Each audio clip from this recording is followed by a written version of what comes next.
Ahondando en el tema de la maldad humana, siempre nuestra capacidad de asombro se pone de manifiesto cuando somos testigos de cómo un semejante llega a ejercer uno de los más despreciables sentimientos que como especie podemos llegar a ostentar. El tan solo escuchar que un ser humano ha causado daño a otros seres de la misma o diferentes especies nos detona aflicción e impotencia, y nos hace preguntarnos por qué esa falta de conciencia puede llegar a invadirnos. ¿Será que no somos tan privilegiados? ¿Será que somos más bien tiranos? Sin duda, este elemento metafísico que los humanos forjan cuando toman decisiones podría marcar el día no muy lejano de nuestro propio autoexterminio. Alguien que llega a manifestar maldad se caracteriza especialmente por carecer de sentimientos de cariño, amabilidad, aprecio, empatía por aquel que coexiste en su entorno. Por el contrario, aversión pura por todo lo que le rodea lo llevará a actuar con la conducta más fría y errada que se pueda tener, conduciéndolo a la miseria en todos sentidos. A través de la historia de nuestra especie sobre el planeta Tierra, se han documentado los casos más increíbles en cuanto a humanos malignos se refiere.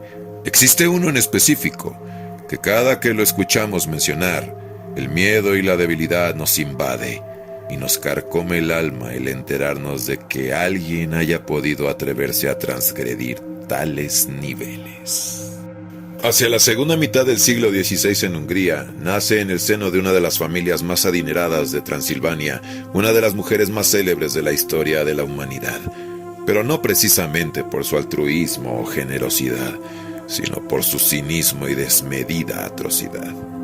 Erzsébet Báthory nace el 7 de agosto del año 1560 en la localidad de Nyírbátor, Hungría, siendo su padre el conde György Báthory de Exe.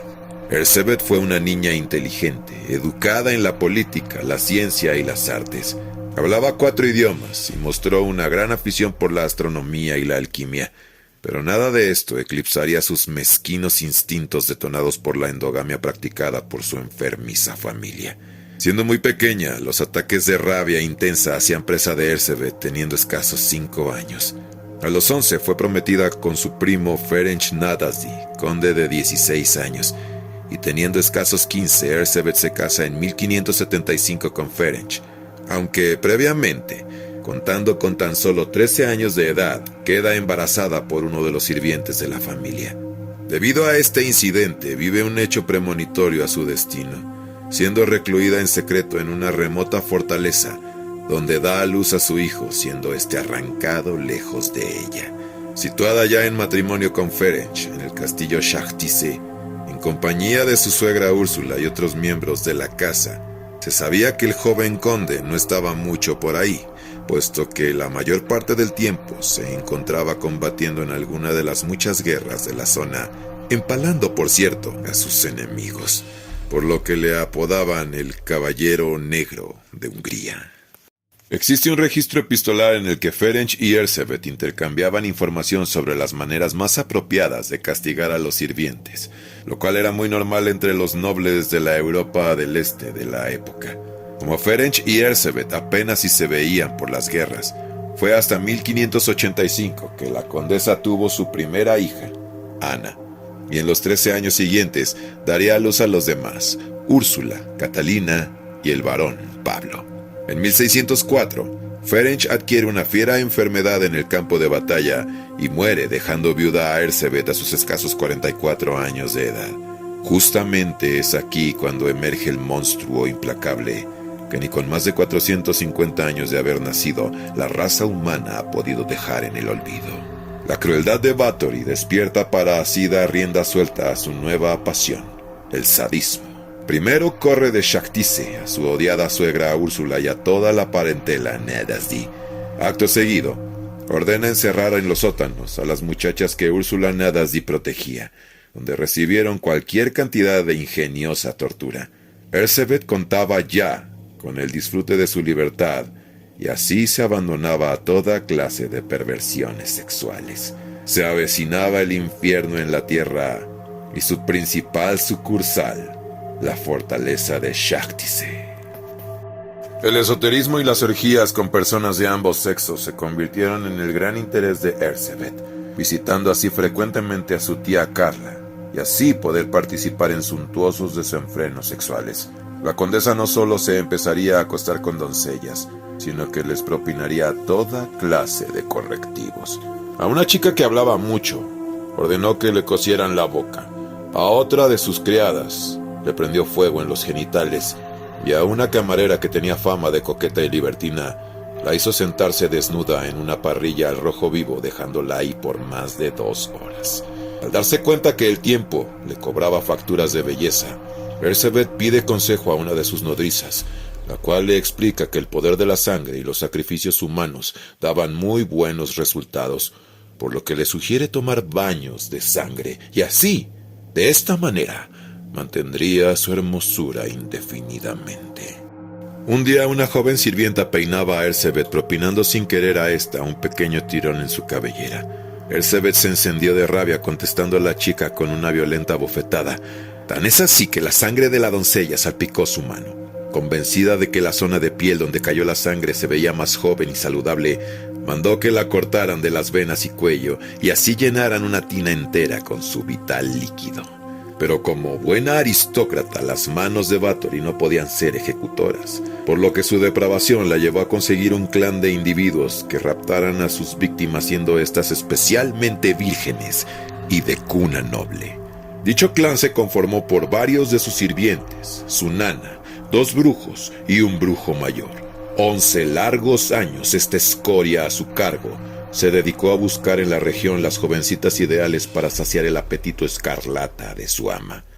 El rumor de que algo muy raro y muy malvado ocurría en el interior del castillo Shahtice se propagaba por todo el poblado. Comenzó a ser más que evidente que ocultar los cadáveres de tan macabros asesinatos era ya un gran problema. A veces los escondían debajo de las camas, pero el olor que despedían era tan insoportable que tuvieron que trasladar los cuerpos a un campo cercano a la ciudad.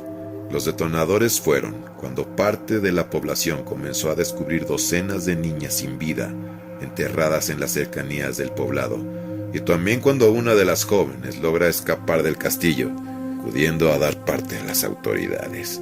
Es cuando el rey Matías II de Hungría ordena a un primo de Erzsébet y viejo conocido nuestro, el conde Georgi Thurzó, a realizar las pesquisas correspondientes.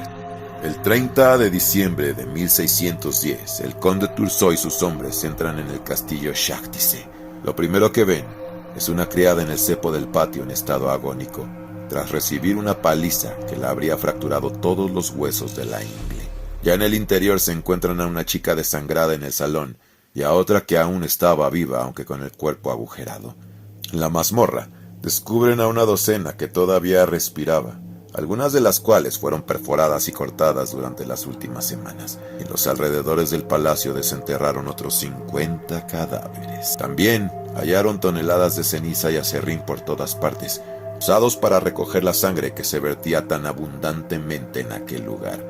Pese a eso, todo el castillo estaba cubierto con manchas oscuras y despedía un tenue olor a carne. Mientras tanto, la condesa y algunos de sus brujos fueron sorprendidos en medio de uno de sus rituales de sangre.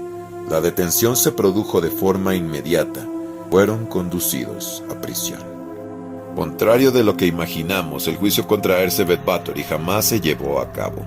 Unos dicen que su primo Thurzó llegó a un acuerdo con el rey Matías II para impedir que la condesa pasara por ese mal trago y evitar con ello ensuciar el nombre de su familia.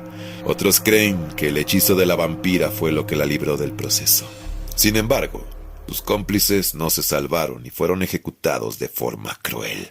Se les arrancó los dedos con tenazas al rojo vivo y después terminaron ardiendo vivos en la hoguera. En cuanto a Erzsébet, a pesar de haber escapado del verdugo, no salió indemne de la causa. Como expiación de sus crímenes fue condenada a prisión perpetua y a ser emparedada en el castillo Shahtice, con tan solo una diminuta rendija por la que le daban comida y agua. Murió 4 años más tarde. Tenía 54.